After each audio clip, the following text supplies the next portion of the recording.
Hello, welcome to Ordinary Joe's Photo Editing Workshop.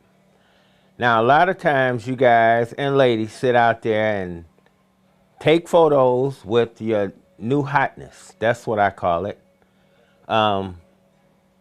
Everybody go out and get their cell phones or tablets. Biggest thing they don't do is read the instructions. All we do is cut it on and try to go to work. I look at Facebook and I see people putting up photos with all kind of crazy backgrounds. One, either they don't know how to edit a photo, or two, just don't care.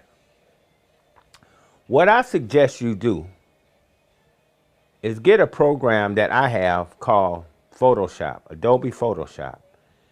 For you beginners out there, you probably can find one pretty cheap. It don't have to be the latest version. A lot of computers today come with a photo editing program installed. You could do some things, crop, maybe resize, but you can't get that detail. Everybody want to try to do the work themselves. You can. If you want, practice, read the instructions, and listen. But today we don't do that. As you can see behind me on my screen, I have Photoshop already loaded because I'm pretty much playing with Photoshop every day. Now, am I a Photoshop expert? No. But I took the time to learn some basic tools to make my project better than projects I see being put up today. If you look through any magazine, there's not a photo in that magazine that haven't been touched by some kind of photo editor. I look at a lot of detail. What we're gonna do right now, I'm gonna walk you through Photoshop. Now, for you experts out there that already know Photoshop, great. I might show you some stuff you might just didn't know. But for that ordinary Joe, I am going to teach you how to use some basic tools in Photoshop. Okay, when we come back, we are going to go through Photoshop with some basic steps that you can learn how to edit a photo. So just sit back, get your pen and paper out, and let's have some fun. All right? It's not going to be that hard. Now, what you're looking at is a basic board in Photoshop. As you can see to your left, there are tools. We're going to cover the tools. Up here at the top of the board are your headers. Those are very important. We're going to cover that. Over here to the right are palette docking stations. We're going to show you how to change it and set that up. But that's not important right now. First, I just want you to take a look at the board. Now, once you have opened up the program, there are several things you can do. You can start a brand new project with Photoshop. You can take a photo and insert it into Photoshop and start your editing process. And you can make banners, you could do a lot.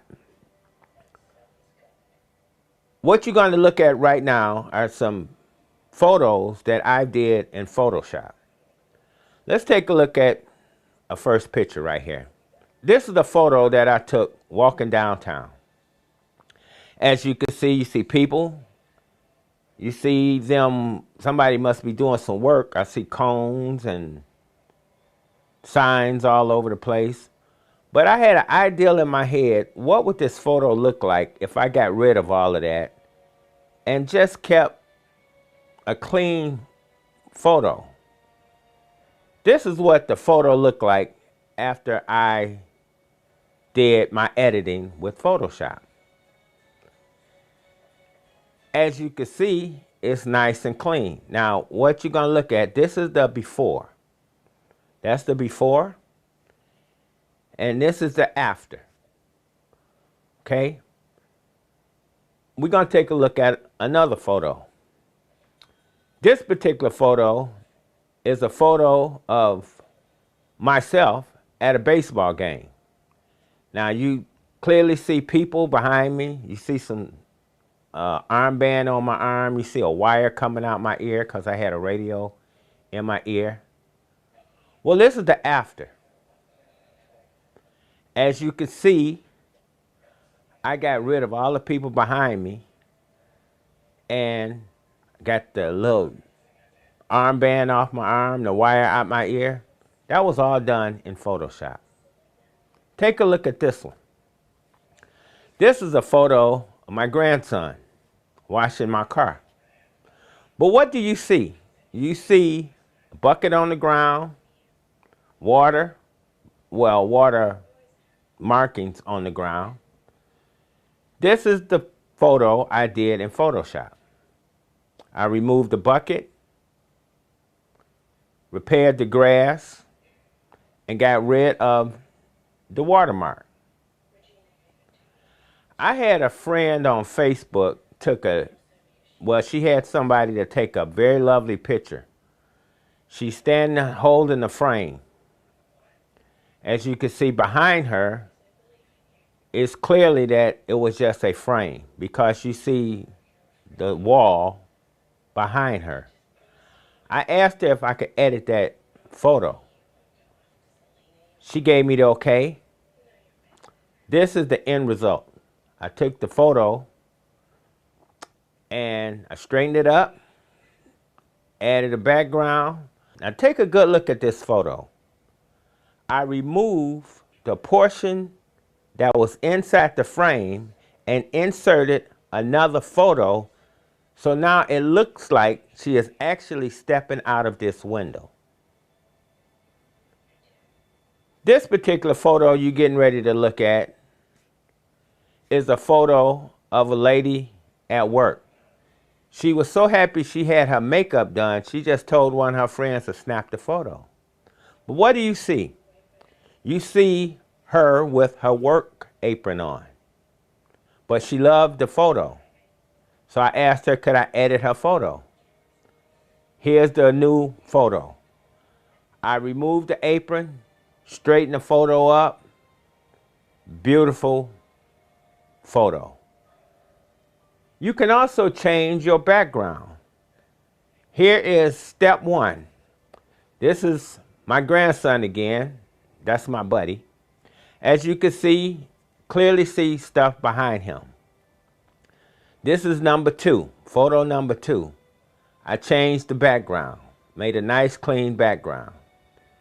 Then I completed the photo by adding some text, framed it up, and that's the photo I shared with the world on my Facebook. Now I could have clearly put up the first photo. It was a nice photo. But sometimes people in my business don't see just the photo. They see everything else behind the photo. And that's the level I want to get you, to that level. Now, I am not an expert pro photo instructor, but I took the time to learn some basic things in the program. Now, when we come back, we're going to explain some of the tools in Photoshop.